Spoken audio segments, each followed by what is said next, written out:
Dear Amihan Stories presents Ang Bilyonaryong Janitor at ang Aming Triplets. Written by Bonilicious.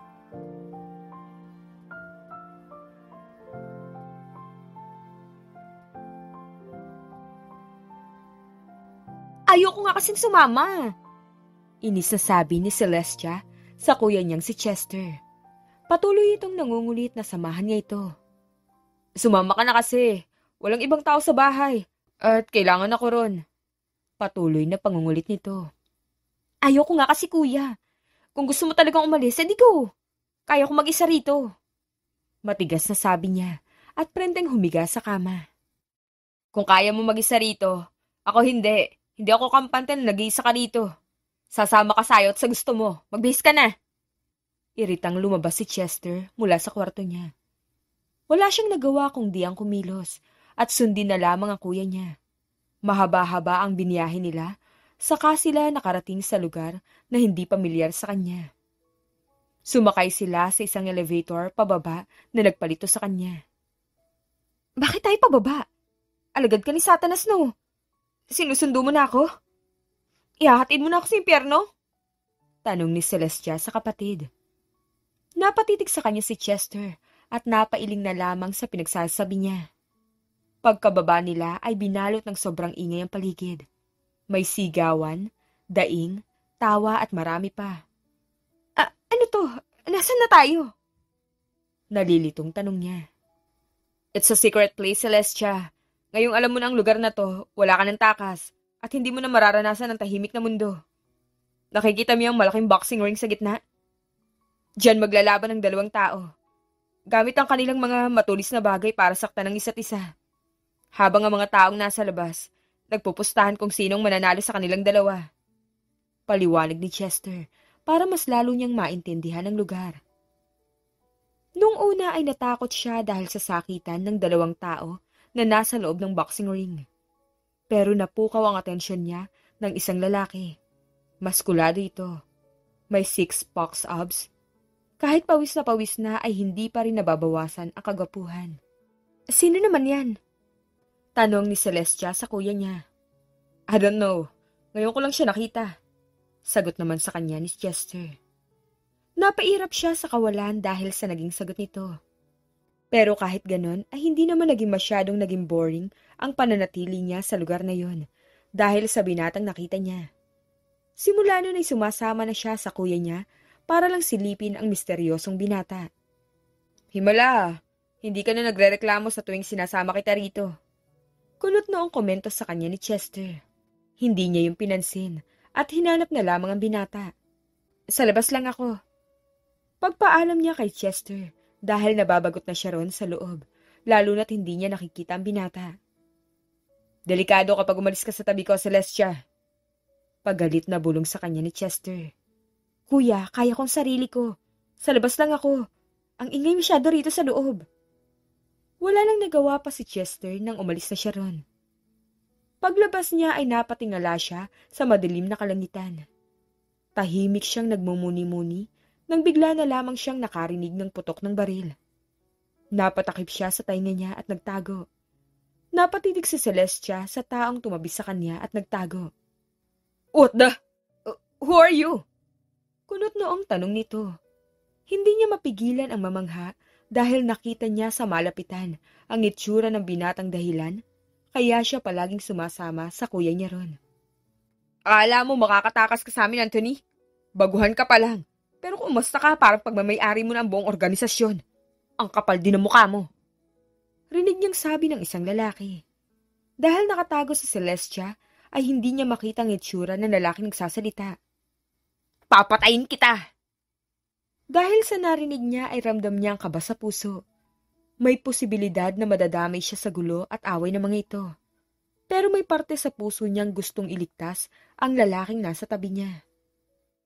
May kotse ako sa di kalayuan. Sabi niya dahilan kaya naagaw niya ang atensyon nito. Ilang minuto pa itong natahimik at hindi makasagot. Tara na! Hinila niya ang kamay nito at umalis na silang dalawa ron. Anthony! Kasabay ng sigaw na yon ay ang malakas na putok ng baril. Hinawakan ng binata ang kamay niya at nauna na itong tumakbo, habang hila-hila siya. Itinuro niya ang kotse ng kuya niya at pumasok na silang dalawa ron. Mabuti na lang talaga at hawak niya ang susi ng kotse ni Chester. Drive! Malamig na utos nito. Hindi ako marunong. Sagot niya rito. What? Nandito na siya! Inis na sigaw nito, saka tumakbo palabas para sumakay sa driver's seat. Nang mapansing malapit na ang humahabol dito, ay basta na lang siyang hinila nito papasok sa sasakyan. Kaya napaupo na lang siya sa kandungan nito, saka ito nagsimulang mag-drive. Upo ka lang ba dyan? Napasinghap si Celestia at mabilis na umupo sa passenger seat. Tinakpan niya ang mga pisngi dahil sa pagkapahiya. What's your name? Tanong ng binata habang bumabagal na ang pagtakbo ng sinasakyan nila. Mukhang wala nang humahabol sa kanilang dalawa. Celestia. Sagot niya rito. Beautiful. Ang ganda ng pangalan mo. I'm Anthony. Anong ginagawa mo sa lugar na yon? Pakilala nito. Sinama ako ng kuya ko. Mabilis sa sagot niya.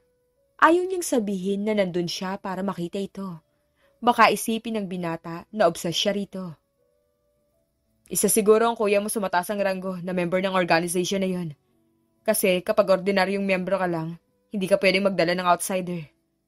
Kung matasang ranggo ng kuya mo ron, hindi ka nila papakalamanan. Walang mananakit sa'yo. Ang organisasyon pa mismo ang poprotekta sa isang tulad mo. Paliwanag nito tungkol sa posibleng mangyari sa kanya. Ikaw, bakit ka nila hinahabol? Innocent ha? Hindi nila ako hinahabol para ikulong. Hinahabol nila ako para patayin. Nabahala pa ako nung una dahil nakialam ka. Posibleng madamay ka. Pero dahil miyembro ang kuya mo, hindi ka mapapahamak. Pagpapagaan ni Anthony sa loob niya. Bakit ka nila gustong patayin? Tanong pa niya rito. Hindi niya alam kung bakit gusto niyang malaman. Pero meron sa puso niyang nagtutulak na itanong yun. Natalo mga gunggong. Hindi matanggap kaya gusto kong patayin. Mayabang nitong sabi at natawa pa. Kung sinasama ka na kuya mo ron, siguro nakita mo na ako. Natalo ko yung isa sa miyembro nila na matasang ranggo. Kaya gusto nila akong patayin para palabasin na natalo ako. Na hindi ko kinayang impact ng suntok ng gunggong na yun. Kaya panalo pa rin siya. Nakatingin lang si Celestia rito. Hindi niya akalain na madaldal din pala ang binata. Nung una kasi, akala niya ay snub ito. Dahil sa intimidating na aura sa loob ng boxing ring. Tagasan ka? Hatid na kita? I mean, hindi ka marunong mag-drive. Kaya hindi ka makakauwi. Kung ayos lang sa'yo. Offer ni Anthony. Sinabi niya ang address ng bahay niya at hinatid nga siya nito sa loob. Pagkatapos nitong ipark ang sasakyan sa garahe, nagpaalam na ito na aalis. Pero ilang saglit lang nang bumalik ito. May pera ka ba? Nawala ko ang wallet ko sa pagtakbo kanina eh. Tila nahihiya pa ito. Tumango siya at nagbigay ng perang pang-taxi. Kapalit ng pera ay binigay ni Anthony ang number nito sa kanya. Tawagan mo na lang ako para singilin. Nang tuluyan na itong umalis ay napatili si Celestia sa kilig. Pagkatapos kinalma niyang sarili. Kumain muna siya at eksaktong pagkatapos niya ay dumating na si Chester. Bakit iniwan mo ako ron? Akala ko kung anong nangyari sa'yo. Nag-aalala nitong sabi sa kanya. Paano ka nakauwi? Hindi ka naman marunong mag-drive. Marunong kaya ako, sagot niya rito. Celestia! May pagbabantang pagtawag ni Chester sa pangalan niya. Magsabi ka ng totoo. Hindi ka marunong mag-drive. Kaya imposibleng nakauwi ka rito dalang sasakyan ko. At bakit may tama ng balang baby ko? Tukoy nito sa mahal nitong Lamborghini. Kulit mo naman kuya eh. Inis na sabi niya rito at nagtungo na sa kwarto niya para magpahinga. Hindi na rin siya kinulit ng kuya niya na ikinakampante niya. Hindi mawala sa isip niya ang binatang si Anthony. Hindi na niya ito ulit nakita pa. Nang nalaman niyang hindi na ito naglalaro ng boxing, ay tumigil na rin siya sa pagsama sa kuya niya. Makalipas ang ilang taon. Uwi na sina daddy at tita. Bakit nandito ka lang sa kwarto?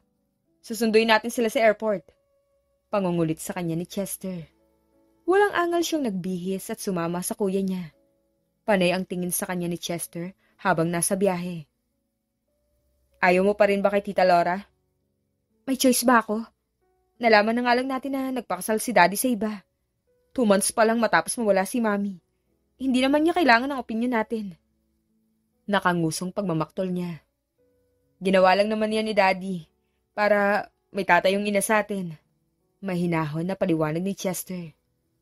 Kuya, 26 years old na ako. At 34 years old ka naman. Hindi na tayo bata. Hindi na natin kailangan ng ibang babae para tumayo bilang ina natin. Hindi na nagsalita pa ang kapatid niya. Nanatili ring walang imik si Celestia hanggang sa masundo na nila ang daddy niya, kasama ang second wife nito. Pagdating sa bahay ay wala siyang iba pang ginawa, kundi ang manatili sa loob ng kwarto niya. Isang araw ay bigla na lamang nagkagulo ang lahat. Nagtalo si Chester at ang daddy nila, habang si Laura ay nakatingin lang sa dalawa. What's happening here? Kunot mo ang tanong niya dahilan kaya natahimik ang dalawang lalaki. You're back! Malambing na sabi sa kanya ni Laura, kaya napangiwi siya. Napaka-plastic talaga ng babaeng to. Sa isip-isip niya. Dad, please! Malakas na sigaw ni Chester. Ano ba yan? Ba't ba kayo nagtatalo? Kuya! Dad! Ngunit na natiling tahimik ang dalawa. Nalulugi na ang kumpanya Celestia. Baon na tayo sa utang. Sagot ni Laura. Nalugi? Why? Dad, bakit? Alam mong napaka-importante ng kumpanyang yan kay Mommy. Malaki ang naging ambag ni Mommy sa kumpanya natin. Hindi makapaniwalang sabi ni Celestia sa daddy niya. That's why we need your help. Sagot pa ni Laura. Tita, shut up! Pagpapatahimik ni Chester kay Laura na ikinagulat niya. Dahil yun ang unang beses na nagalit ang kuya niya sa stepmother nila. Chester, what's your tone? Galit naman na saway ng daddy nila. Kailangan ka namin ibenta para makuha namin ang malaking halaga na nawala. Walang prenong sabi ni Laura. Honestly, malungkot talaga ako. Pero wala na kaming choice. Ikaw na lang ang pag-asa namin, Celestia. Who are you to decide? Hindi nga kita mami. Hindi kita kaano-ano. Hindi ako bagay na itatapon o ibebenta lang kung lugi kayo. Malakas na sigaw niya sa mga ito. Tumakbo paalis si Celestia. Hindi niya alam kung saan siya pupunta, basta ang gusto lang niya ay makalayo sa pamilya niyang bagay lang ang tingin sa kanya. Saka lang niya naalala na wala nga pala siyang dalang kahit na ano. Nakalimutan pa niya ang cellphone at pera niya. Hindi niya alam kung saan siya pupunta. Napatigil siya sa malaking building na pagmamay-ari ng mga Hidalgo. Dahil sa pagod, umupo na muna siya saglit sa gilid kung saan may hagdan. Anong ginagawa mo rito? Mabilis na napatayo si Celestia nang marinig ang boses na yon. Celestia, tama? Anthony? Mabutit kilala mo pa rin pala ako. Anong ginagawa mo rito? Bakit ka nakaupo dyan? May hinihintay ka ba? Boyfriend mo? Tanong nito saka mas lumapit sa kanya. Hindi. Nagpahinga lang ako. Nahihiyang sagot niya rito. Ikaw, anong ginagawa mo rito sa Hidalgos? Bakit dala mo yung mop? Janitor ka? Napatingin si Anthony sa dala nito. Pagkatapos ay natawa. Siguro? Sagot nito. Ginagambala ba kita sa trabaho mo? Pasensya na ha. Baka mawala ka pa ng trabaho dahil sa akin. Kumain ka na ba? Imbis ay tanong nito, dahilan kaya siya natahimik. Napahawak siya sa tiyan niya nang tumunog yun. Mahinang natawa si Anthony. Isasauli ko lang tong mop, tapos kain tayo. Off-shift ko naman.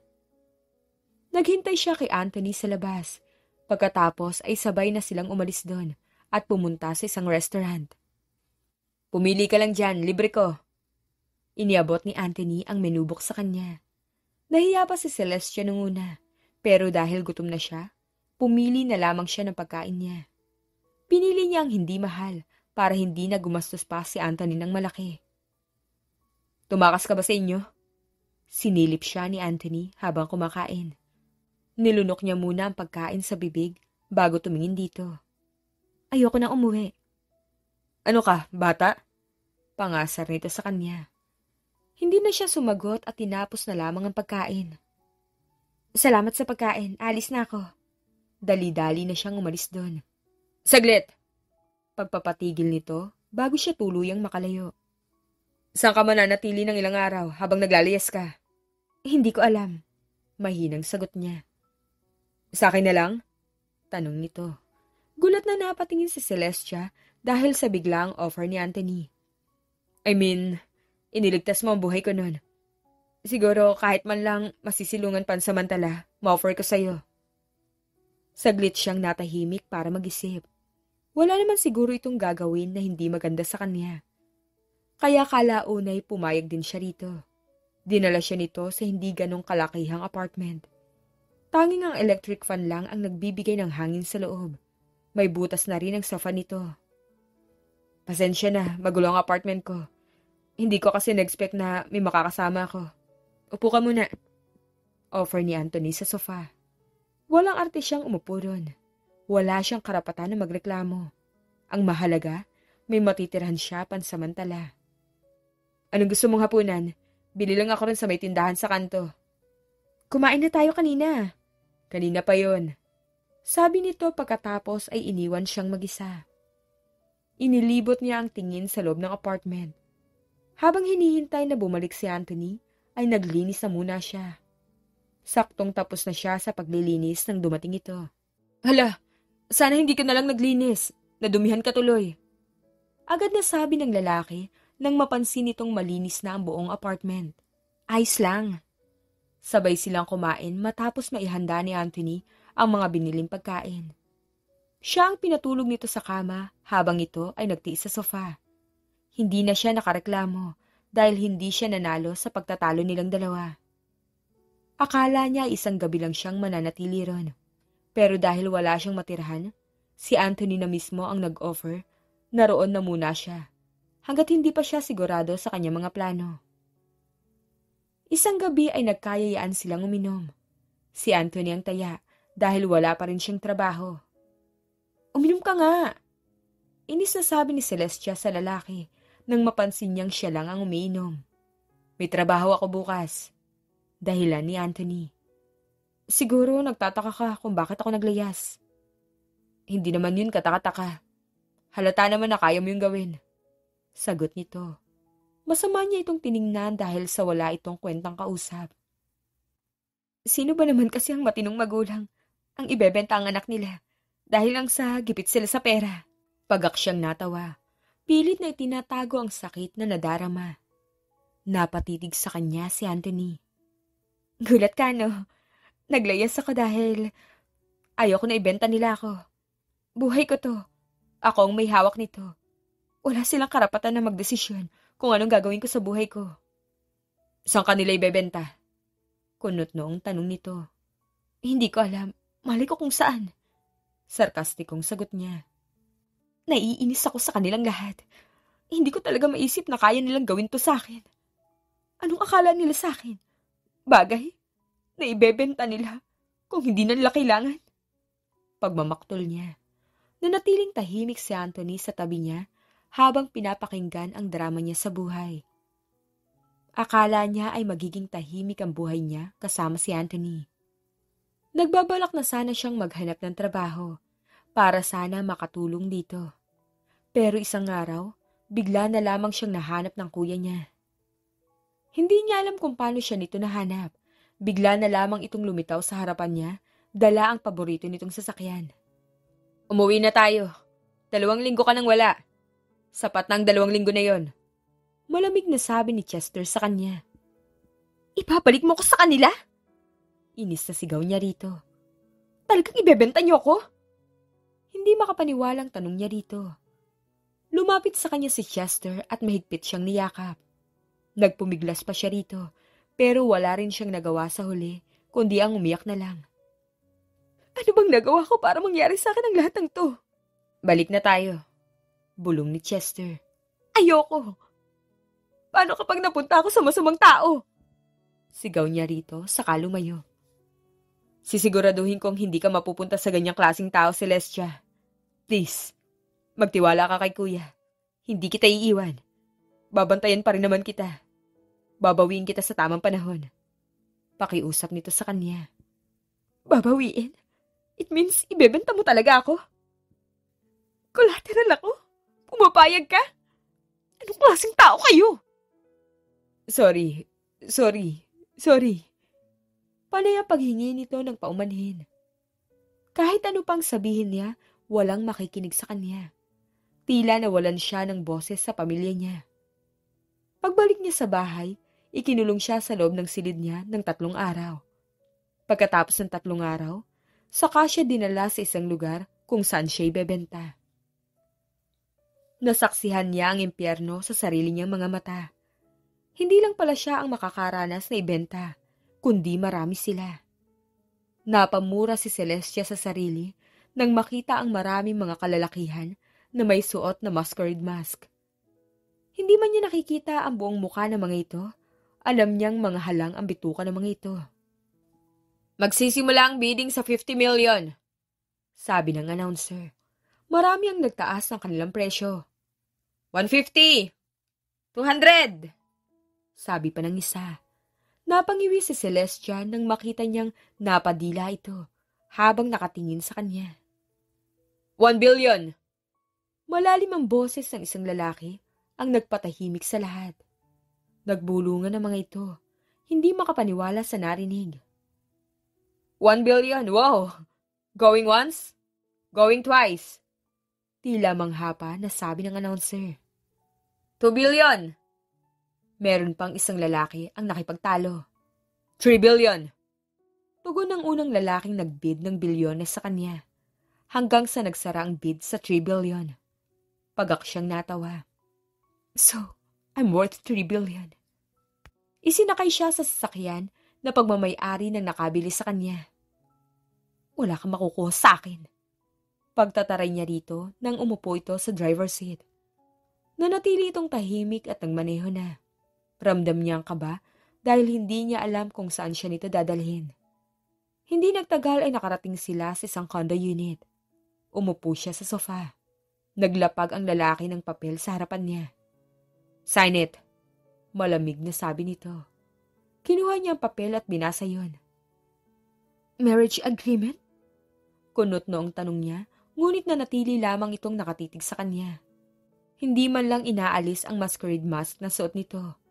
Pero base sa tangos ng ilong at mapula nitong labi, sigurado siyang may tsurang binata. Kapag pinirmahan ko to, ikakasal tayo. Tapos kapag honeymoon, kukunin mo ako. Ayoko! Hindi ko ibibigay sa iyong katawan ko. Pirma mo lang ang kailangan ko. Hindi kita gagalawin. Unless you want me to. Nakita niyang napataas ang gilid ng labi nito. Isa pa, akin ka na. Gagawin ko kahit na anong gusto ko. Nakasad yun sa pinirmahan kong kontrata nung binili kita. Inis na pinirmahan niyang kontrata. Wala rin naman siyang karapatan na magreklamo dahil pagmamayari na siya nito. Bukas ang kasal natin. Anang lalaki matapos niyang pumirma. Would that even be legal? Di walang requirements tapos kasal agad? Nais ko ng lahat. Ang mga tao ko na ang bahala sa mga requirements. Kahit sa marriage license. Kapag may pera ka, walang imposible. Kumunot ang noon ni Celestia. Hindi dahil sa sinabi ng lalaki, kundi dahil napansin niyang ang tila pagpipilit nitong i-modulate ang boses. Tila ba nais nitong itago sa kanya ang tunay na tinig. Kinabukasan ay ikinasal silang dalawa. May isang judge lang na dumating. May isang lalaki rin na hindi niya kilala ang dumating para maging witness. You're familiar. Hindi niya mapigil ang komento sa lalaking dumating. Dahil may suot din itong masquerade mask, hindi na rin niya maaninag ang buong itsura nito. Pagkatapos ng kasal-kasalan, umalis na ang judge at ang lalaking witness. Hindi ba nasayang ang 3 billion mo? Tanong niya rito. Tumingin lang ito sa kanya. Nakita niya ang pag-smirk nito. Pagkatapos, iniwan na siya sa sala. Ang weird talaga ng lalaking yun. Bulong ni Celestia sa sarili. Akala ko pa naman magiging impyerno ang buhay ko kapag may nakabili na sa akin. Pero hindi pala. Mas magaan pa ang pakiramdam ko sa bahay na to kaysa sa sarili naming bahay. Napatayo siya at nagtungo sa pinto nang marinig niya ang pagtunog ng doorbell. Kuya, anong ginagawa mo rito? Kunot noong tanong niya nang mabungaran si Chester pagbukas niya ng pinto. Ayoko kita makita! Isasara na sana niya ang pinto nang humarang ito. Gusto lang kitang kamustahin. Mahinang sabi nito habang nakatingin sa mga mata niya. Napansin niyang damit nito. Nakasuot ito na para bang galing ito sa business meeting. Wait, nandito ka ba kanina? Tanong niya kay Chester nang mapansin niya ang suot na medyas nito. Ha? Wala, bakit mo natanong? Tila nalito na rin si Chester sa kanya. Kita mong kadarating ko lang. Parang ikaw yung lalaki naging witness sa kasal namin. Nakuha niya ang atensyon ko dahil sa suot niyang medyas na ang isa ay puti at ang isa ay black. And you're wearing the same socks. Kunot noong sabi niya rito nang maaalala ang lalaking naging witness sa kasal. Hindi. Ano ba sinasabi mo? At anong kasal? Sagot naman ng kapatid niya. Yeah, whatever. Imposible naman na friend mo yung lalaking weirdo na yun. He said na friend daw niya ang witness. At kilala ko ang lahat ng kaibigan mo. Anyways, umalis ka na. Ikaw ang nasa huling listahan ng mga gusto kong makita. Huwag ka na rin magtaka kung bakit kasal na ako ngayon. Dahil kasalanan niyo to. Pagtataray niya rito, pagkatapos ay sinara na niya ang pinto. Nang maisara naman niya ang pinto, ay naisip niyang hindi niya natanong ang kapatid kung paano nito nalaman kung nasan siya. Sino yan? Tanong ng taong nasa likod niya. Napatalon siya sa gulat. Minsan ka na nga lang magsalita nang gugulat ka pa. Inis na singhal niya rito. Kape pa. Malamig na sabi nito at tumalikod na. Joke ba yun? Tanong ni Celestia sa sarili. Kinabukasan ay maaga siya nitong ginising. Sa totoo lang, naiinis na siya. Ni hindi man lang niya alam ang pangalan ng asawa niya. Nang pumirma siya ng marriage agreement, ay palagi may takip ang pangalan nito. Ano ba? Malakas nitong sinipa dahil ginagambala nito ang tulog niya. Aray! Mahinang daing ng lalaki. Nanlaki ang mata niya at agad na napaupo. Sorry. Ikaw kasi bakit ba? Magbihis ka na, magsisimba tayo. Yun lang ang sinabi nito at agad na umalis mula sa silid niya. Magsisimba? Hindi ba siya masusunog? Tanong niya sa sarili. Napairap siya sa kawalan at agad nang kumilos. Pagkatapos niyang magbihis ay lumabas na siya mula sa kwarto. Magsusuot ka niya sa simbahan? Para kang baliw. Komento niya sa masquerade mask na suot nito. Tumikhim ito at agad na hinubad ang suot na mask. Muntik na siyang mawala ng balanse nang makita ang mukha ng lalaking kaharap niya. Anthony! Malakas na sigaw niya sa pangalan nito. God, ang ingay mo. Agad na reklamo nito. Ikaw pala yan, siraulo ka. Tinakot mo pa ako. Malakas niyang pinalo ang balikat nito. Tipid lang nang umiti sa kanya si Anthony. Magsisimba tayo ngayon. Kahit nasa biyahe na sila, ay hindi pa rin makapaniwala si Celestia na si Anthony pala ang nakabili sa kanya. Yung personality mo habang kasama kita sa kondo. Nakakainis na hindi ko alam. Dahil ang weird. Ikaw ba talaga yun? O iniinis mo lang ako? But it seems na parang ikaw talaga yung kausap ko. Kapag ganun ka. Tahimik, malamig magsalita. Napaka-mysterious. Hindi ka talaga madaldal tulad nung janitor ka? Teka, hindi ka talaga janitor? Pagdadaldal niya rito. Ang ingay mo. Reklamo ni Anthony. Yan! Ganyan palagi ang boses mo. Ganyan pala talaga ang ugali mo. Plastik ka. Plastik! Kunwaring naiinis sa sabi niya rito. Napailing na lamang si Anthony dahil sa ingay niya sa loob ng kotse. Pero seryoso, saan mo nakuha ang 3 billion? Never pa ako nagkaroon ng 1 billion. Manghang sabi niya rito. Imposibleng sa pagja-janitor mo. Sana all na lang kung pagja-janitor mo kinita ang 3 billion, di ba?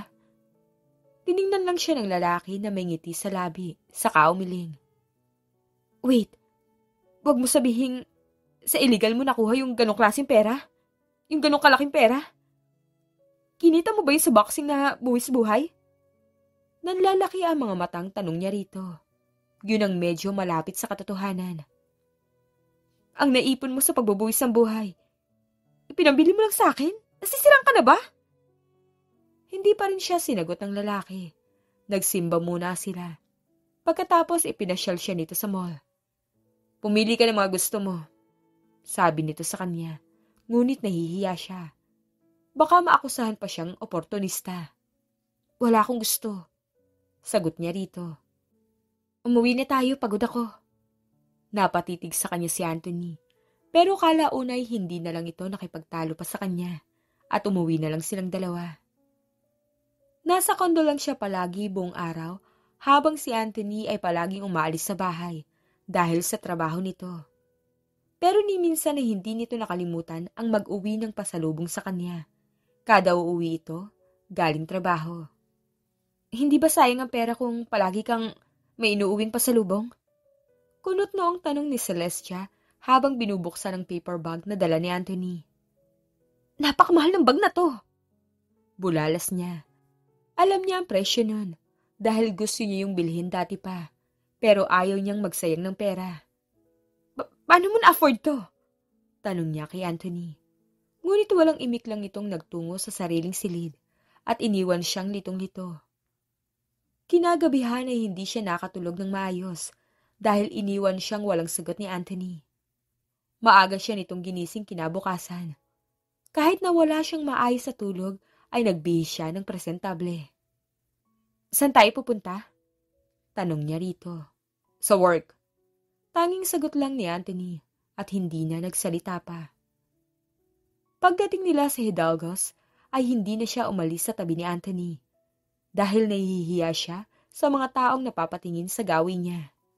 Hindi ba ako nakakaabala sa trabaho mo? Baka mapagalitan ka pa ng boss mo. Or worst, matanggal ka sa trabaho. Bulong niya rito. Good morning po, sir. Merong mga empleyado ang huminto sa harapan nila para bumati. Napatingin si Celestia sa likod niya at baka naroon na ang amo ni Anthony. Ngunit sila lamang ang tao roon. Ibig sabihin, si Anthony ang binati ng mga ito dahil hindi naman siya isang sir. Tipid lang na tumango si Anthony sa mga ito at dumiretso na sila sa elevator. Isa kang Hidalgo? Gulat na sigaw ni Celestia nang napansin niyang umupo si Anthony sa upuan ng CEO. Ngumiti lang ito sa kanya na ikinainis niya. So, matagal mo na pala akong pinagtatawanan. No, I'm not. Agad na sagot nito. Inis niya itong inirapan para itago ang kahihiyan na naramdaman niya. Ano bang ginagawa ko rito? Gusto mong nandito ako para maasar mo ako dahil akala ko janitor ka? No. Kunot noong sagot ni Anthony. Wala akong ipinapahiwatig, Celestia. Gusto ko lang na samahan mo ako rito. Sobrang nahiya siya dahil sa mga pinagsasabi niya kay Anthony. Kaya pala na-afford nitong bilhin siya sa bidding. Nanatili lamang siyang tahimik sa gilid kung saan may sofa habang ang lalaki ay nagtatrabaho. Anong gusto mong kainin ngayong lunch? Tanong nito sa kanya maya-maya. Nanatiling tahimik si Celestia. Iniisip niya na sana nung nilibre siya nito ay yung mahalang pinili niya para magtanda ito. Come on, Celestia. Wala naman talaga akong balak na hilihim. You insist na yan ang trabaho ko. At tinatamad akong itama ang akala mo. Kaya hinayaan na lang kita. Tila nawawalan na ng pasensya sa kanya si Anthony. Kung saan mo gustong kumain, doon na lang din. Sagot niya. Pagkatapos nilang kumain ay dumiretso sa isang mahalagang meeting si Anthony. Doon siya pinakilala sa lahat bilang asawa nito, na ikinagulat at ikinadismaya ng ibang mga kababaihan. Simula nun, labas-masok na siya sa loob ng Hidalgos. Hindi na rin siya nagrereklamo sa tuwing nag-uuwi ng pasalubong si Anthony. Isang araw ay biglang dumalaw sa kanya ang buo niyang pamilya. Habang busy na nag-uusap sina Chester at ang daddy niya, ay lumapit naman sa kanya si Laura. Kamusta ka naman sa piling ng asawa mo? Tanong sa kanya nito. Huwag mong hahayaan na magsawa siya sa'yo. Galingan mo sa kama. Nagkasalubong ang kilay ni Celestia dahil sa bulong sa kanya ni Laura na hindi niya nagustuhan. Bakit? Ganyan din ba ang ginagawa mo? Para hindi ka tuluyang bitaw ni Daddy? Kahit na hindi ka naman kagandahan, basta magaling lang sa kama, okay na? Matapang na tugon niya rito. Bastos ka! Malakas siyang sinampal ni Laura. What the hell are you doing? Malakas na sigaw na tila nag-echo sa buong kabahayan. Napatingin siya kay Anthony habang hawak ang pisngi niyang sinampal ni Laura. Galit na galit ang mukha ng lalaki habang papalapit sa kanila. Tila naging maamong tuta naman si Laura. Hindi ko sinasadya. Anito. Anong nangyayari? Agad na lumapit ang daddy niya kay Laura. Are you okay, Celestia? Anong nangyari? Nag-aalalang tanong naman sa kanya ni Chester. Sa susunod na gawin mo ulit yan sa asawa ko. Hahayaan kong bumagsak ang kumpanya niyo. Malamig na sabi ni Anthony. Dahilan kaya panay ang hingi ni Laura ng tawad dito. Simula noon, hindi na dumalaw sa kanya si Laura na ipinagpapasalamat niya. Panay naman ang pangungumusta sa kanya ni Chester na hanggang ngayon, hindi niya pa rin pinapansin. Habang tumatagal ay nararamdaman niyang lumalambot ang puso niya kay Anthony. Trinato siya nitong parang reyna. Tila buo siya sa tuwing kasama ito. Nakakalimutan niya ang lahat ng problema sa mundo dahil alam niyang nasa tabi lang niya ito. Handa siyang damayan at hindi mawawala sa tabi niya. Saan tayo pupunta? Tanong niya rito habang nasa biyahe sila at napansin niya ang hindi pamilyar na daan. Sa bahay, doon na tayo titira. Sa bahay ko mismo, Celestia. Sagot nito. Wow, dumadaldal ka na. Manghang sabi niya rito. Sa'yo lang ako madaldal. Nakangiting sagot ni Anthony. Napailing na lamang siya habang itinatago ang kilig na nararamdaman. Namangha si Celestia sa ganda at lawak ng lugar, lalo na sa laki ng bahay na tila ba palasyo. Hindi niya aakalain na ganun pala kayaman ang lalaking nakilala. Ang bilis lang ng panahon. Kung dati, iniligtas niya si Anthony sa kamatayan. Ngayon ay asawa na niya ito. Fit ba ang tawag doon? Bakit mo ako pinapirma at ginawa mong asawa? Tanong ni Celestia sa unang gabi nila sa mansyon ni Anthony. Proud siya na nagawa niyang itanong yun. Noong una, may pansariling dahilan ako. Pero habang tumatagal, unti-unti ko nakukuha ang sagot kung bakit nga ba kita pinakasalan. Yun ay dahil mahal kita. Gusto ko maging akin ka. Alam kong wala ka pang nararamdaman sa akin kaya ginagawa ko lahat para hindi ka magsawa. Nag-uwi ako ng pasalubong na ikakasaya ng puso mo. Ginagawa at sinusunod kita palagi para hindi mo ko iwan. Buong pusong pag-amin ni Anthony sa nararamdaman. Nagustuhan kita nung araw na iniligtas mo ko. Hindi ko inakala na meron palang isang tao na magbubuwis ng buhay para lang tulungan ako makatakas doon. Napangiti si Celestia sa narinig. Hindi mo ako kailangang uwian palagi ng pasalubong, Anthony. Safe ka lang na umuwi galing trabaho. Napakalaking bagay na para sa akin. Nakangiti niyang sabi rito. Hinaplos niya ang pisngi ng asawa. I guess ako yung unang nagkagusto. Gusto na kita nung una kitang nakita. Nung nakikipaglaban ka. Look ko. Kahit may mga peklat at puno ka ng pawis. Napakagwapo mo pa rin tingnan. Natawa na lang si Celestia nang maalalang nakalipas. Natatakot pa siya nung una dahil baka siya lang ang may nararamdaman para sa binata. Pareho pala silang dalawa. Nang gabing yon na magkaaminan sila, ay ibinigay niya ang sarili rito. Natuloy rin ang honeymoon na matagal na na-delay. I love you. Bulong sa kanya ni Anthony pagkatapos ng kanilang pagniniig. Mahal din kita. Sa'yo ko naramdaman ang tunay na pagmamahal ng pamilya. Ngunit ang masayang pagsasama nila ay may hangganan pala. I'm not joking, Celestia. Totoong bumalik na ang mga kalaban ni Anthony. Balak nilang patayin si Anthony. Madadamay ka. Tarantang sabi sa kanya ni Chester. Ngunit kahit na anong sira pa ni Chester kay Anthony, ay hindi niya iiwan ang asawa. Hanggang sa dumating ang araw na pati siya ay idinadamay na ng mga kaaway ng asawa niya. Ilang beses siyang na-hospital kahit na may mga bodyguards na siya. Ganun pa man ay handa pa rin sana siyang manatili sa piling ni Anthony.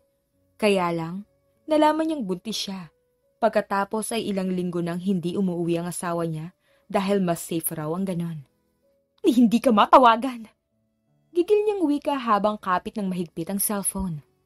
Ang akala niya ay magsasama sila sa hirap at ginhawa, pero parang hindi yun ang nangyayari. Bahala ka na, Anthony. Sobra ng lahat ng to. Kung hindi mo ako kayang protektahan, hindi mo rin kayang protektahan ng anak ko. Kaya ako na lang po protekta sa kanya. Litanya niyang mag-isa. Nang gabi ring yun, nabuo na ang desisyon niya. Ang desisyon na sisira sa buhay nila mag-asawa. Aalis na siya para protektahan ang anak niya. Ayaw niyang mamulat sa ganong klaseng buhay ang bata. Paalis na sana siya nang bigla na lang lumitaw si Chester sa harapan niya. Saan ka pupunta? Tanong nito sa kanya. Hindi ka pwedeng lumabas ng bansa. Mahahanap at mahahanap ka ron dahil matatrack sa immigration ang pag-alis mo. Isa pa sa tingin mo, papalisin ka ng mga bodyguards mo rito mag-isa? Pero kung kasama mo ako, tiyak na makakaalis ka rito. Ano bang alam mo? Inis na tanong niya rito. Sa akin ka muna tumira habang nagtatago ka. Sabi sa kanya ni Chester na tila ba may alam ito sa nangyayari. Kasalanan mo to. Kung hindi mo sana hinayaan si Daddy na ibenta ako, hindi magiging ganito ang puso ko. Malakas na sigaw niya sa kuya niya. Hindi niya mapigilan ang maiyak sa harapan nito. Kasalanan mo to. Ayoko sa'yo. Nangako kang poprotektahan mo ako. Nangako kang hindi mo ako iiwan. Pero ano, pinamigay niyo ako. Ngayon sasaktan ko ang taong mahal ko para protektahan ang sarili ko. Dahil hindi mo ko kaya protektahan. Sorry. Napayuko na lamang si Chester. Alis ako at hindi mo ako mapipigilan. Matigas sa sabi niya rito. May lupa si Mami sa Cebu. Pwede ka manatili ron. Gagawin ko ang lahat para lang hindi ka mahanap. Alam ko ang totoong dahilan kung bakit mo napagdesisyonan na iwan si Anthony. You're pregnant. At bilang ina, gusto mong protektahan ang anak mo. Mahinahon na sabi sa kanya ni Chester.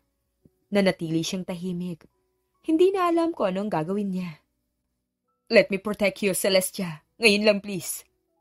Patuloy na pakausap nito sa kanya. Gagawin ko ang lahat ng gusto mo. Sabihin mo lang, hindi ako magrereklamo. Payag akong sa Cebu manatili. Malamig na sabi niya rito. Thank you. Sasamahan kita ron. Nakangiting sabi ni Chester. Huwag mo na akong samahan sa Cebu. Matigas na sabi niya rito. Si Bella, papasamahin ko siya sa'yo. Hindi isang bagay ang girlfriend mo na kung kailan mo gustong itapon ay itatapon mo. Galit na sermon niya rito. Hindi ko siya itinatapon, Celestia.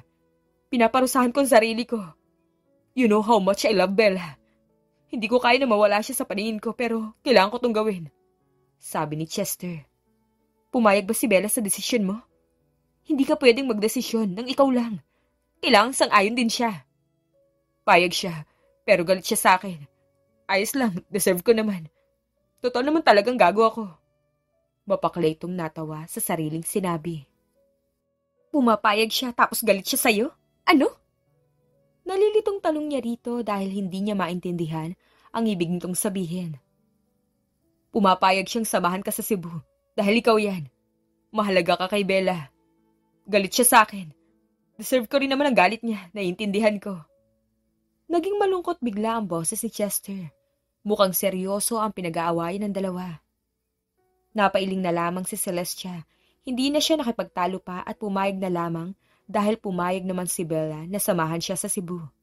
Sino ba siya para tumanggi? Lalo na't first time mommy siya. Hindi niya alam kung anong gagawin niya.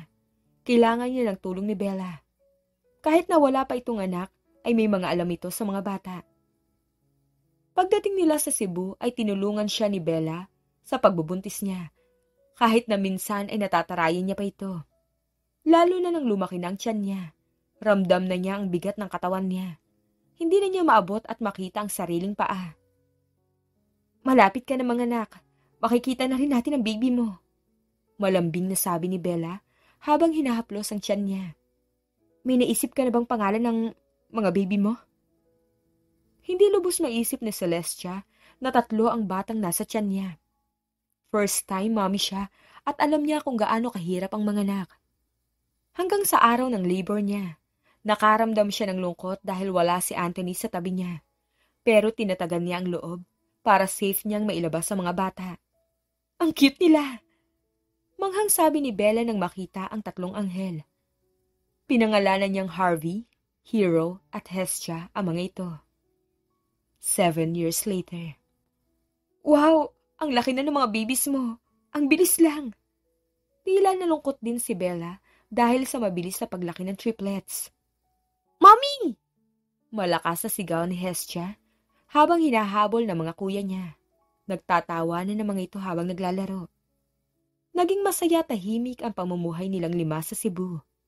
Malaki ang pasasalamat at utang na loob ni Celestia kay Bella dahil merong mga oras na gusto na niyang sumuko dahil sa sobrang pagod. Pero hindi ito umalis sa tabi niya para damayan at i-comfort siya. Hindi mo ba namimiss si kuya? Tanong niya kay Bella nang mapansin niyang nakangiti ito habang nakatingin sa mga anak niya. Anong klaseng tanong yan? Tila natatawa pa ito sa kanya na parabang akala nito ay nagbibiro lang siya. Hindi na lamang siya nagtanong pa. Nang araw ring iyon ay nakatanggap ng tawag si Celestia na kailangan niyang bumalik sa Manila dahil nasa hospital ang daddy niya. Hindi niya alam kung pupunta ba siya. Tahimik na ang buhay niya sa Cebu. Ayaw niyang magulo na naman yun kapag bumalik siya sa Manila. Bumalik ka na, Celestia. Sasamahan kita. Patuloy na pangungumbinsi sa kanya ni Bella. Namiss mo lang si kuya eh. Pangasar niya dito. Sige, babalik na tayo sa Manila. Nakangiting dagdag niya. 8 taon ka ring nanatili sa amin. Kahit na hindi niyo naman deserve ni kuya na magkaroon ng LDR. Sinamahan mo pa rin ako rito. Babalik na tayo, Bella. Huwag ka mag-alala. Pagdating nila sa Manila, ay sinalubong agad sila ni Chester na dala ang van nito. Welcome back, Lil Sis. Tila nagdadalawang isip pa ang kapatid niya kung babati ba o ano. Tanging-tango lang ang isinagot ni Celestia rito. Hi po, Tito!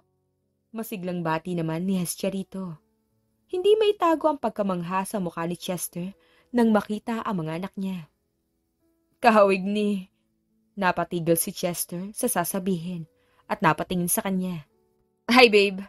Inilipat agad nito ang atensyon kay Bella. Si Chester na kumuha ng mga gamit nila at isinakay yun sa van. Umuwi muna tayo? Tanong ni Chester at nagsimula ng mag-drive. Ihatid niyo muna ako sa hospital. Tapos igalan niyong 3 sa mall. Kayong 2 ni Bella. Utos niya sa kuya niya. Samahan na kita.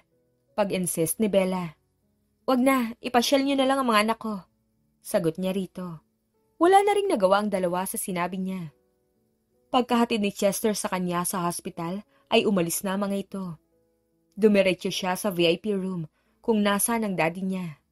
Ikinalma niya muna ang sarili bago siya pumasok sa loob. Lumabas agad ang nurse pagkakita sa kanya. Habang siya ay nakatayo lang sa may paanan ng daddy niya. You're back! Tila natuwa pa ito nang makita siya.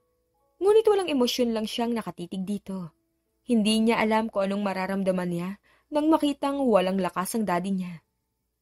Pero ang palaging senaryo na ipinapakita ng isip niya ay ang araw na ibinenta siya ng mga ito sa taong hindi niya kilala. Bakit mo ako gusto makita? You want to ask for my forgiveness? Bakit? Hindi mo ba kayang mamatay nang hindi humingi ng tawad? Sa tingin mo, mapupunta ka pa sa langit sa lahat ng ginawa mo? Malamig na pagkausap ni Celestia sa ama niya. Pinanatili niyang matigas ang puso niya rito. Inis siyang lumabas mula sa silid nito. Napasandal siya sa dingding at napahawak sa puso niya. Sinubukan niyang pakalmahin ang sarili. Pero naiiyak siya sa lahat ng nangyayari sa kanya. Bakit ganito? Hindi ba dapat wala akong pakialam? Bakit nasasaktan ako?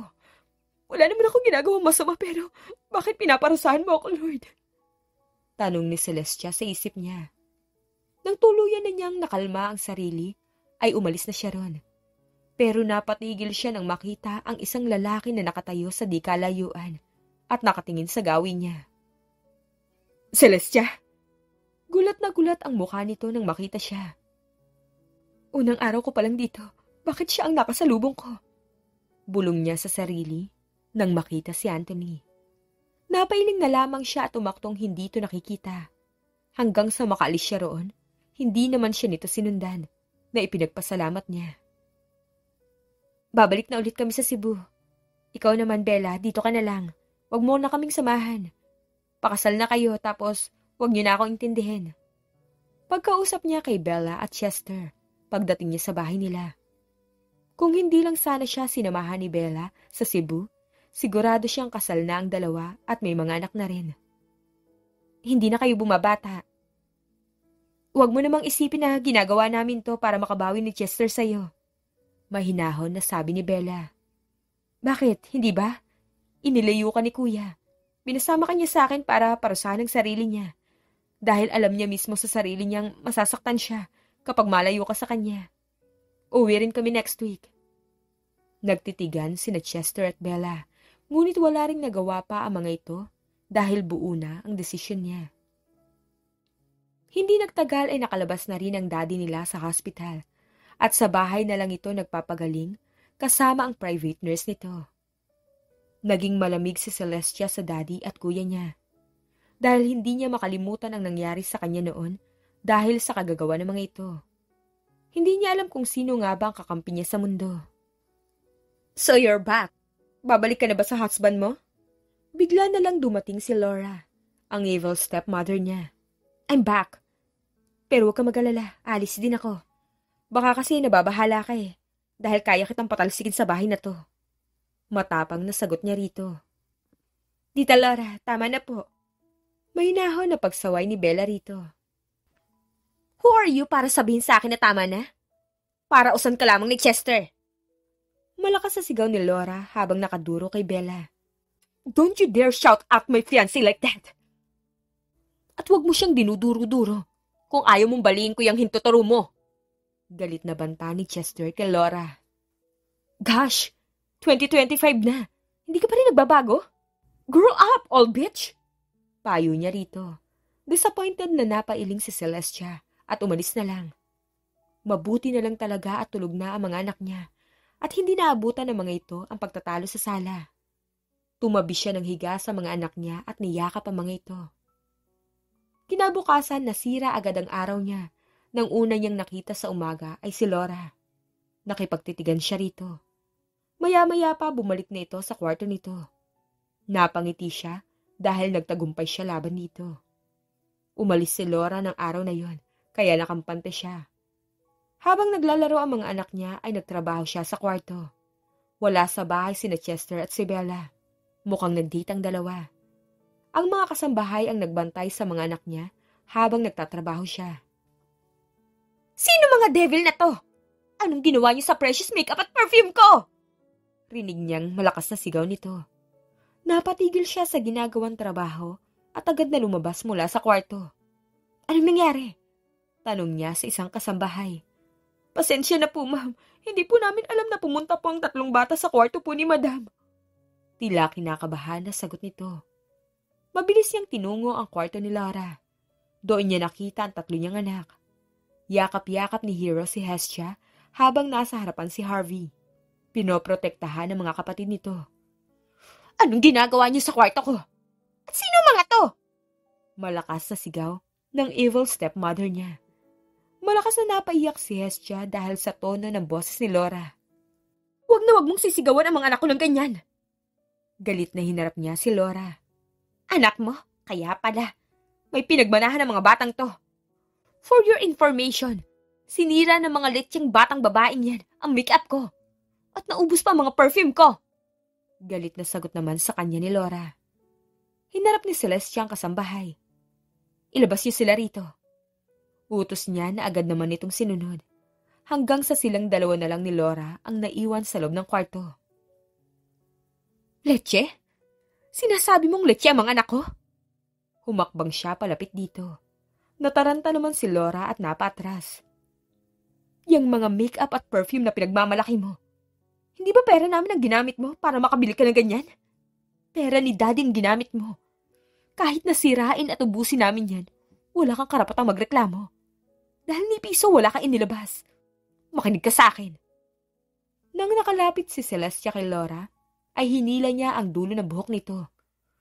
Hindi na akong dating Celestia na kilala mo. Kung dati naaapak-apakan mo ko, nakokontrol mo ang buhay ko. Ngayon lalaban na ako. Kaya kung ayaw mo akong makabangga, wag na wag mong iinsultohin ng mga anak ko. Maliwanag ba? Bulong niya rito. Nanginginig si Laura dahil sa inis, dahil wala itong nagawa. Nang binitawan niya ito, ay napangisi siya pagkatapos ay lumabas na mula sa kwarto nito. Agad niya pinuntahan ang mga anak at pinatahan si Hestia. Sorry po, Mommy. Tahan na, baby. Huwag ka na ulit lalawit dun, ha? May mga makeup ako. You can use them. Maraming perfume si Mommy. O baka gusto mo, bili tayo? Malambing niyang pagkausap sa anak. Hindi kasi tama, anak, na ginagalaw natin ang gamit ng iba. Hindi kita pinapagalitan, ha? Pinagsasabihan lang kita. If you want to borrow something, ask permission muna. Kung may gusto kang bilhin, ask mo si Mommy. Tumahan na si Hestia at tumango bilang sagot. Simula nun, hindi na niya pinalapit pa ang mga anak niya kay Laura para iwas gulo. Tahimik na nagpapagaling ang daddy niya. Baka ma-stress pa ito kapag nalaman na may away sa bahay. Nasaan si Hestia? Tanong niya sa dalawang anak niyang lalaki kinabukasan. Nasa garden po. Kinuha ko lang ang merienda niya. Sagot ni Harvey na may hawak pang tray ng pagkain para sa nag-iisang kapatid na babae.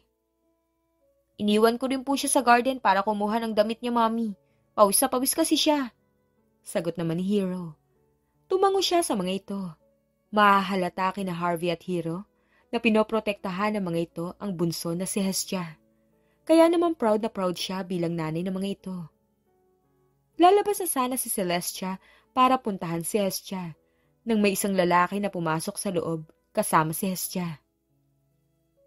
Anong ginagawa mo rito? Nagtatakang tanong ni Celestia kay Anthony. I forgot to tell you, Mommy. May kasama po pala si Hestia sa labas. Friend daw po siya ni Tito Chester. Sabad ni Hero. Wala rito si Chester. Nasa bahay niya kasama si Bella. Umalis ka na. Pagpapalis niya kay Anthony. Pero nanatili itong nakatayo ron habang nakatitig kina Harvey at Hero. Ano ba kasing ginagawa mo rito? Sinong nagpapunta sa'yo rito? Alam kong hindi si Kuya. I called him. Hindi ba dapat bumalik ka na sa piling ng asawa mo? You, runaway princess?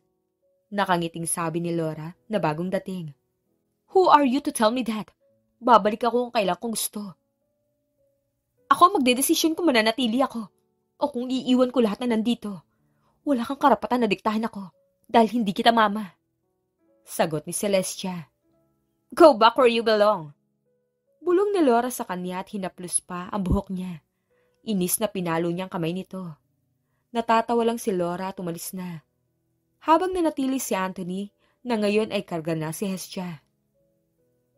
May karapatan naman siguro ako sa mga anak ko, di ba?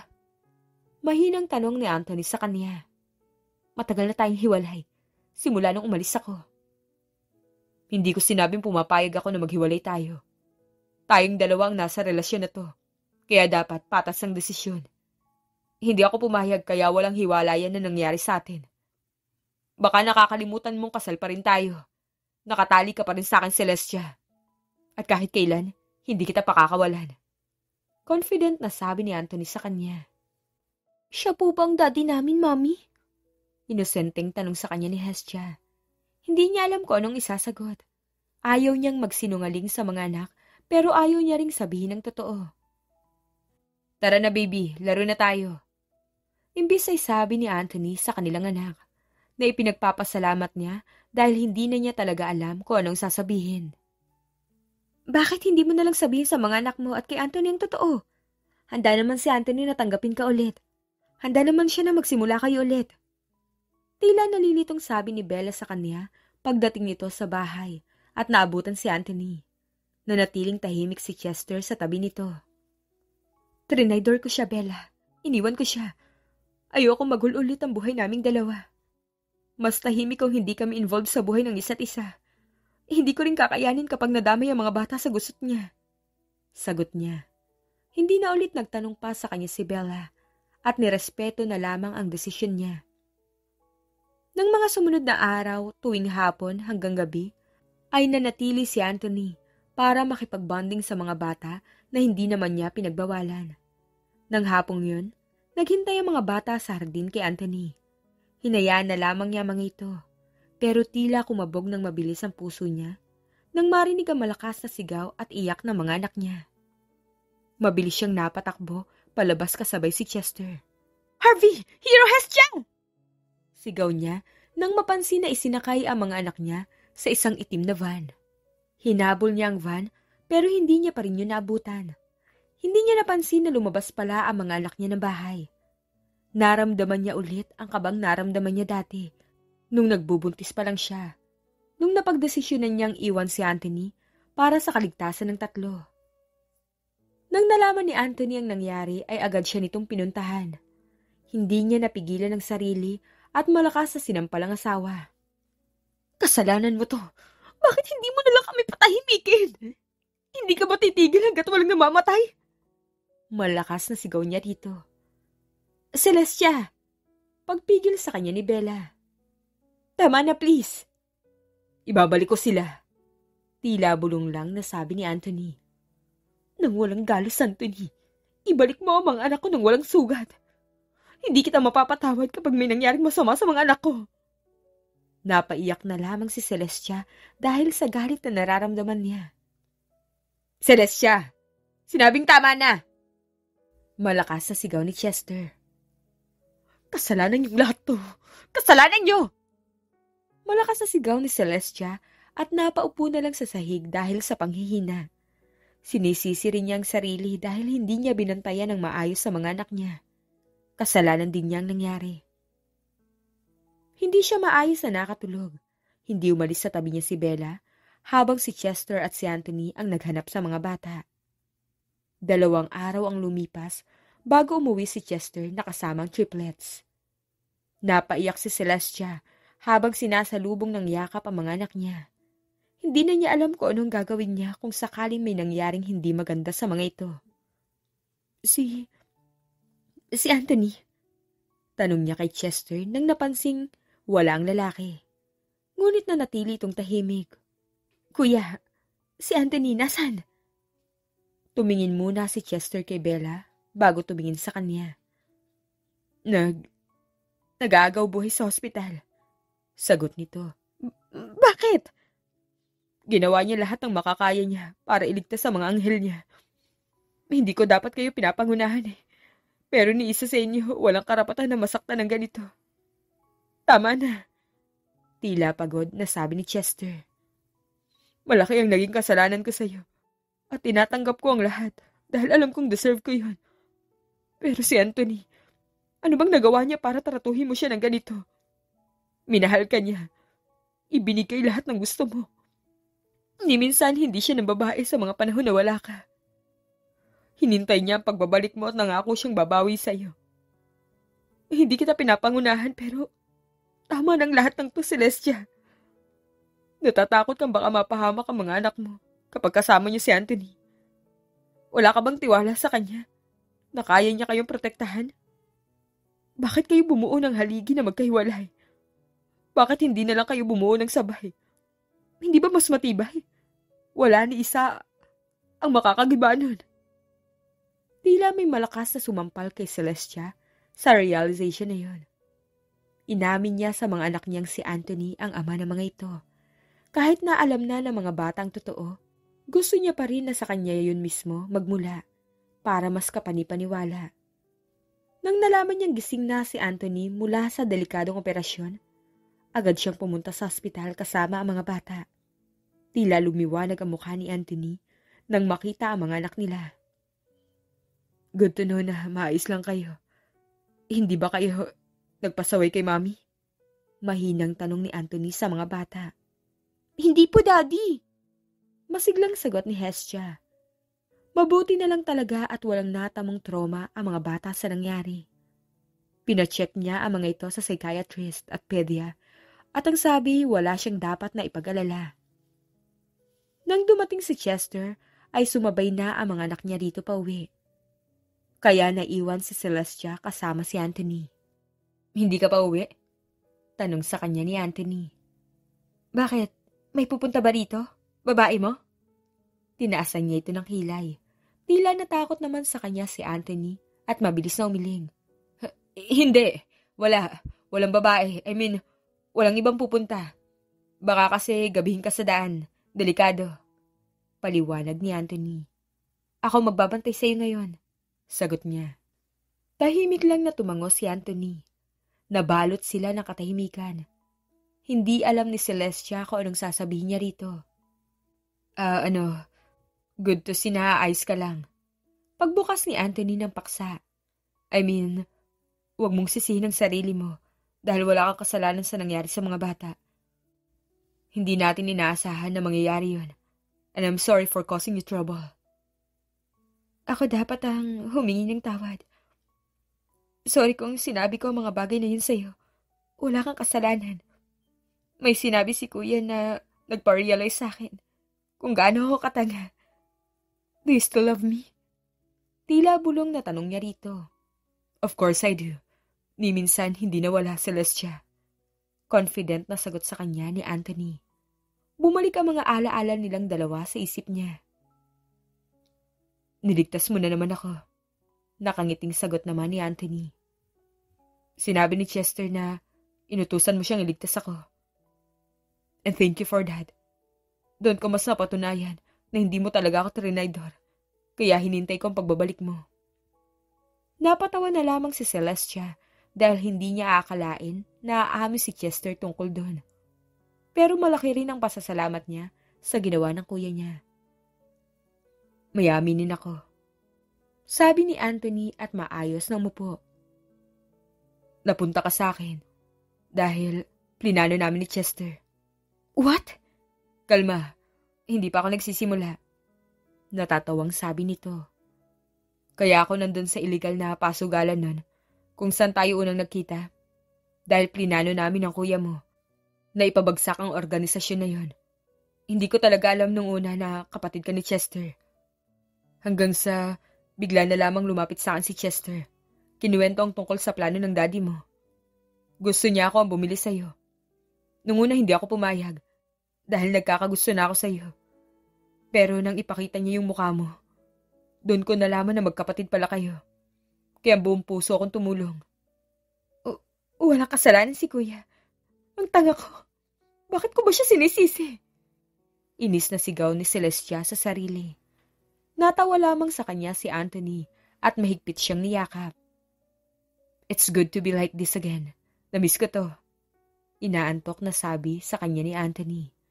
Ilang saglit lang nang nakatulog ito sa bisig niya. Kinabukasan ng dumalaw ang kuya niya ay panay ang hingi niya ng tawad dito. Wala itong ginawang masama pero para niya itong sinumpa. Hanggang sa napag-usapan nila ang tungkol sa nagbalak na pumatay kay Anthony. Nang nalaman niya kung sino ang suspek, ay nagulat siya. Let me help you. Patuloy na pangungulit ni Celestia dahil ayaw siyang hayaan ni Anthony na tumulong siya. Wag na, nandito ka lang sa tabi ko, malaking tulong na. May enough evidence na kami para arestuhin siya. Wag mo na akong iiwan ulit. Hinaplos ni Anthony ang pisngi niya at saka humalik sa kanya. Total ay mahuhuli na rin naman niya ang may kasalanan. Kung bakit nagkakandaletsi-letsi ang buhay nila, ay napakahalaga na yun para kay Celestia. Kinabukasan, ibinalita agad ang nangyaring paghuli kay Laura. Si Laura ang may balak na masama kay Anthony dahil nais nitong kamkami ng pera ng lalaki sa pamamagitan niya. Pero hindi ito nagtagumpay dahil tuluyan na itong nakulong at sisiguruhin niyang hindi na ito makakapanakit pa. Simula na ni naging tahimik at masaya na ang buhay nilang pamilya.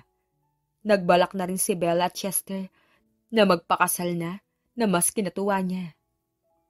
Saan po tayo pupunta, Mama? Tanong sa kanya ni Hestia dahil nakabihis silang lahat. Dadalawin natin si Lola. Sagot niya sa anak. Gusto niyang dalawin sa sementeryo ang mama niya dahil matagal na rin simula nung huli siyang nakadalaw. Paalis na sana sila nang biglang dumating ang daddy niya na nakaupo sa wheelchair habang si Chester ang nagtutulak nito. Sa kotse lang kami, wifey. Bulong ni Anthony sa kanya. Humalik muna ito sa kanya pagkatapos ay dinala mga anak nila. Sorry anak. Tila naiiyak na paghingi ng tawad sa kanya ng daddy niya. Ang tanga ko. Sinira ko ang buhay ko sa babaeng yan. Pati buhay niyo. Nasira ko. Nagpapasalamat ako sa Diyos. Dahil sa mabuting tao ko napunta. Sorry, Celestia. Sorry. Sorry, anak ko. Tuluyan na itong naiyak habang patuloy na humihingi ng tawad sa kanya. Yung gamot na pinapainom ni Laura kay Daddy, yun ang dahilan kaya na-paralyze siya. Paliwanag ni Chester. Ang bruhang yun! Bulalas niya. Pumantay siya sa daddy niya at tinuyo ang mga luha nito. Dalawin natin si Mommy? Nakangiting tanong niya rito. Napangiti sa kanya si Chester. Sinama nila ang daddy nila sa pagdalaw sa yumaon nilang ina. Pagdating nila sa sementeryo ay nagtakbuhan agad ang mga anak niya at naglaro. Habang siya ay pinapanood lamang ang pamilya niya. Hindi niya minsan naisip na darating pa ang araw na yon. Ang araw na buo sila. Kinagabihan. Ang saya naman ng asawa ko. Paglalambing ni Anthony na yumakap sa likod niya. Bumalik na rin yung daddy ko, Anthony. Okay na kami ni Kuya. Okay na tayong dalawa. At may 3 makukulit na anak pa tayo. Wala na akong hihilingin pa sa Diyos. Nagpapasalamat ako dahil binigay ka niya sa akin. Ikaw ang nagbigay lakas sa akin araw-araw. Mahal na mahal kita, Anthony.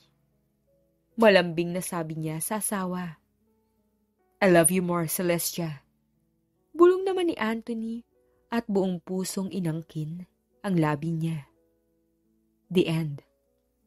Kung nagustuhan niyo ang aming istorya, ay huwag kalimutan na mag-like at subscribe. Mag-iingat po tayong lahat. Salamat!